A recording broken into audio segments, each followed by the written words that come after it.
What are some of the professions that are slowly dying? Printing press repair. One of my friends travels the country repairing presses and is one of only a handful in the industry. Do you think commercial printing is a dying industry? I'm starting out and don't know if there is a future to it. It depends on the product and the market. Commercial printing in the traditional sense does not provide a lot of value: pamphlets, mailing, brochures, etc. If we did not need those things, we would still have vehicles and buildings and apparel and products to package. I went from commercial to packaging, and it is so much less stress, longer lead times, different, often simpler workflows. Up until a couple years ago I was a cobbler. It was my favorite job I ever had. When I left they shut it down. They also sell shoes and boots there because it takes quite a long time to teach someone the skills. We have a franchise Cobblers in the UK called Typewriter. They've managed to stay popular by becoming good at offering a range of niche specialty services. In addition to repairing your shoes and boots, they offer locksmithing and key cutting, personalized engraving and license plates for cars, among a few other things. Really knowledgeable in their trades and decent prices too. Typewriters are an interesting story. About 10% of their employees are ex-offenders and their retention rate is much higher than industry average. Link.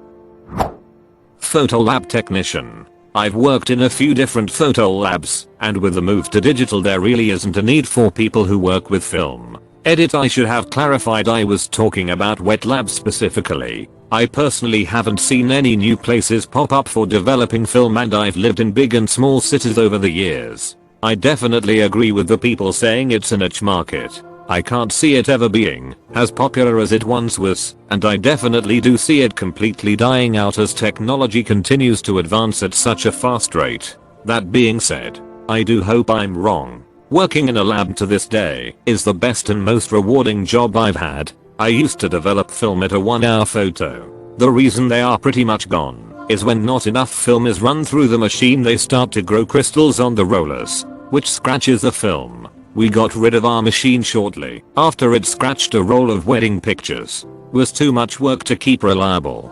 And the amateur photographers still using film do either use B with you can develop yourself by hand. Color is also possible, but significantly harder to do because of the stringent temperature control needed, or use professional services, which also do additional services like cross development, push pull, etc. Also often the dunk tank method, which pretty much eliminates the risk of any scratches. Sewing machine technicians. The two older gents that service mine are amazing. Been doing it most of their lives. They are lovely people and extraordinarily knowledgeable, but they are wanting to retire, and there's no one to take on their business. They've tried to find apprentices, but no one is interested despite them being in pretty high demand. The precision engineering in my industrial and domestic machines is extraordinary, and it makes me so sad that, if they go wrong, I might never find anyone to fix them. Edit: typo. I just had this conversation today, so this is definitely weird to see. My best friend is a sewing machine mechanic. His parents own a quilt fabric shop and sell from basic to top of line sewing equipment, and he is a professional mechanic. Almost every machine he works on has been worked on by someone who thinks they can just pop a cover off and fix a machine. He almost always gets machines with screws in the wrong places and the tension messed up. After they figure out they can't do it, they end up taking it to the shop and having to pay him to do double the work. Oddly, this was exactly the same problem I had when I ran a computer repair shop. Edit: back then there were basically two types of customer. The ones that would apologize for not knowing how to repair it themselves, which always made me smile, and the ones who opened the dialogue with the words, "I have a friend who knows a lot about computers." The latter I knew was going to be a nightmare to repair. I work in radio, and it's definitely radio. The thing is, radio kinda further killed itself by basically being a playlist on repeat. Most people I know stopped listening cause it was super annoying to hear the same songs 10 times a day. They should go back to the days of having an actual person that is knowledgeable about music and curates what they are playing. Beyond that, if you're a rock fan, get ready to listen to alternative hits from 2005 for however long you will drive, or the hit of the day every other song. Edit: grammar. Video player repair people. Not everyone's lucky enough to work with Mr. Plinkett. Bookbinders. I always wanted to become one, but it's all done by machines now. Not so. There is still a market for bookbinding. Especially the rebinding of rare books or customizing books for a personal library still happens. Making it your job can be a thing, but finding your clientele is the hard bit, like most creative work. Exactly. Bookbinding as a profession has other benefits as well. Then you have an excuse for owning a locking airtight plexiglass room, because you need it to store and work on the rare books in proper humidity. But really that room could hold a small orphan boy, or maybe that cute aspiring writer you have been stalking. Typewriter repair. Well, it's already dead, but I'll share this anyway. Old enough to have a friend who had a typewriter repair business. Into the late 80s, before a PC was on every office desktop. IBM's Electrics and competitors were big business, and it kept him and a couple employees busy. Very resourceful guy. He was also selling the typewriter supplies, so as the typewriter business died down, he started selling full office products. Had maybe 10 or more people working for him. Then the big stores came around and killed the small office products guy. But he was doing his own PC work, networking and software. Bought a small software package that was fully customizable. Since he had small business contacts from typewriter and office product sales, he started getting jobs for PC, networking and applications. Was able to leave office products and go full networking and computer solutions for small businesses. Built that up to 10 or more employees, and then was able to sell it while retaining a job. Sorry to ramble. Never really thought about this until now. Update: I chatted with my old friend last night and shared this link. He was blown away by the reaction and all the wonderful comments. From his perspective, he was just doing his thing and had no idea others would see his adaptability as something special. Today he is far removed from typewriter repair business, but he truly does love to repair them, and he joked maybe later he'd jump back in as a side gig. More so just for fun. We are Philadelphia area, and he suggested link. Artisans of various type. I'm Italian and my country is full of artisans and artists that can't just survive with the income of their product selling. The only few that are surviving are guided by young entrepreneurs that use internet and social media to export abroad. In this way we are losing a lot of traditional workers and works, and here in Italy it's actually a problem. Just a few weeks ago I was chatting with two guys doing a glass blowing demonstration. They said the craft was rapidly dying out until marijuana started being decriminalized around the world. They make vases and lamp globes and candy dishes during fair season, then go home and make bongs to sell for hundreds of bucks. Scientific glass blowing. I work in a lab that uses tons of custom glass parts for our sampling flasks and analysis racks. And anything that breaks needs to be repaired quickly and precisely. Young people go into glass blowing to make bongs and sculptures and chandeliers, but never the technical stuff. All the scientific glass blowers in my area are 70 plus with health issues and they can't find apprentices. Crazy thing is that you can charge 15k for a cannabis film still, and it's only about 2k in raw glass parts. So there's a huge untapped market out there. And shipping glass long distance is obviously risky, so we need these guys localized and knowledgeable. Engineering drafting. I've seen my job change from drawing with pencils to becoming a full-time 3D modeling career. It's not a bad thing, since the job has changed and no has lost work, but it's sad in the context that drafting is art and the old school drafting before computers is absolutely beautiful. Every single person profession who got replaced by an answering machine. If you were stupid enough to call here and waste your time and energy, please press 1. God, I hate these.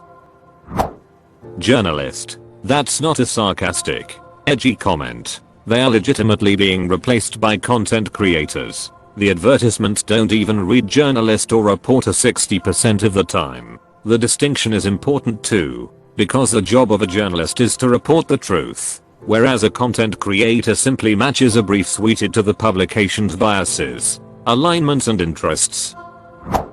I can't think of the last time I saw a watchmaker workshop. I used to see 2-3 in every town when I was younger. Usually jewelers double up now. There's one in my small town, and usually one per mall. Shoe shiners, cobblers, tailors. The knife sharpener guy that used to drive around neighborhoods sharpening housewives' knives. Door-to-door encyclopedia salesman or vacuum cleaner salesman. Movie theater projectionist. I wouldn't say dying so much as dead. Too long didn't read digital projection made the projectionist obsolete within just a few years. This post is a little on the long side for anyone who is interested in how this profession became obsolete. Prior to the conversion to digital in the 2010s, the true movie theater projectionist was already mostly obsolete. Most multi-screen theaters started using a platter system in the 1980s. This allowed the multiple reels of a movie to be assembled into one really long reel which could be played from start to finish without any action from a human. This eliminated the need for a dedicated projectionist, since just about anyone could be trained to thread the film through the projector and press start. Of course this had a negative impact on equipment maintenance and presentation quality, but it saved a fair chunk of money since dedicated projectionists usually belonged to a union and were paid much more than other theater staff. Still, you needed a human to build up the movie, assemble the reels and tear down the movie, disassemble the reels, and a person had to thread the projector and periodically check it to make sure there were no problems. I can tell you from personal experience that cleaning up a thrown or tangled film print is one of the most frustrating and time-consuming things to deal with. Through the early 2000s the theater industry was slowly starting the process of rolling out digital. It proceeded very slowly as technology was improved. By the mid to late 2000s the technology had improved to the point where a 2048x1080 resolution projection system was roughly comparable to the quality of the average 35mm release print. This started the transition, but was mostly confined to a few screens in the biggest theaters. Around this time studios started to release digital 3D movies. At first it was just a handful of releases, with mixed results. Then Avatar was released in 2009 in 3D and it totally changed the game. The success of Avatar in 3D, in part due to the upcharges, made many movie theaters realize they were leaving money on the table by not being able to show 3D. This resulted in the first big wave of conversions, where theaters were racing to get a couple 3D capable auditoriums. Within a year or two the studios started seeing the cost savings in not having to produce 35mm. So they entered into agreements with movie theaters to help fund the full conversion to digital via payments called virtual print fees. Essentially they paid the theater for the cost savings of not having to produce 35mm prints, about 1,000 per print. By about 2012 the conversion had accelerated to the point that it was now an existential choice to convert or go out of business. By around 2015 the number of 35mm prints for any given movie had decreased to no more than a dozen or so, with many movies not having any. Today the average movie theater projection system is completely automated. It requires no human action besides turning on equipment in the morning and turning it off at night. Working on the digital equipment is more like working on a computer than a film movie projector. Today the only place you will find projectionist is a handful of repertory theaters which are playing film prints from a vault, either a studio or private collection. And there are a handful still working in Hollywood and handling the projection for the few directors who still shoot on film. As someone who has spent 25 years working in movie theaters, I understand the nostalgia for people who appreciated the art of film projection. As a theater manager until 2 months ago I greatly appreciated the flexibility and simplicity that came with the conversion to digital. As a movie watcher, I really appreciate the consistency of presentation from digital. No more prints with scratches and dust spots. Volkswagen air-cooled mechanics. In my small city, there were 3 shops specializing in them only a few years ago. Now there is only one, but not for much longer. He's retiring today. Yes, it's me. Finally free. Land surveyors. In my state USA, there were stats put out a few years ago that there were about 2,600 licensed surveyors in the state, and about 40% of those were above the age of 60. It's an incredibly important field, but no one talks about it as a career. When you're in high school, depending on which sector you get into, you can make the same amount as civil engineers would, but with way more job security. Parking lot attendants and toll booth operators. Went to a doctor's office with paid parking the other day and was shocked that the only way out was via an attendant. Feel like it's become one of several options with machines as the more common option. Journalism is on its knees. It failed to adapt in the last 20 years and they're hoping there will be a revival like vinyl. Source was a journalist and replaced with free graduates who provided content over quality to get by lines. We are wildly short of truck drivers. The media is talking about it now. A little. But I learned the job a little over 2 years ago, and in training we were shown a map of the US, where we had more freight to move than drivers who could move it. The entire map was solid red, not a speck of white on it. The driver shortage predates COVID. Best I can figure is people A don't want to be gone all the time. B don't know you can drive locally and be home daily while still making good money. C share in the negative stigma that exists around truckers these days. D some combination of the above, but there is a growing shortage. And with drivers aging out and younger people not replacing them, the problem is set to get much worse. Everything you own arrived on a truck. But what happens when no one is driving the trucks? Elevator operator. That profession has had its ups and downs. English teaching in Asia. No money in it anymore. How much money was in it before in comparison to now? I would have thought that teaching English overseas would be more for the experience than the money. I can speak about Korea. 90% of the teachers make about the same as 2008. About $2,000 a month to live on. I would say 50% of the teachers don't even make it a year cause the schools fire them to avoid paying them. Teaching in Korea is a huge scam that is not that well known in the West.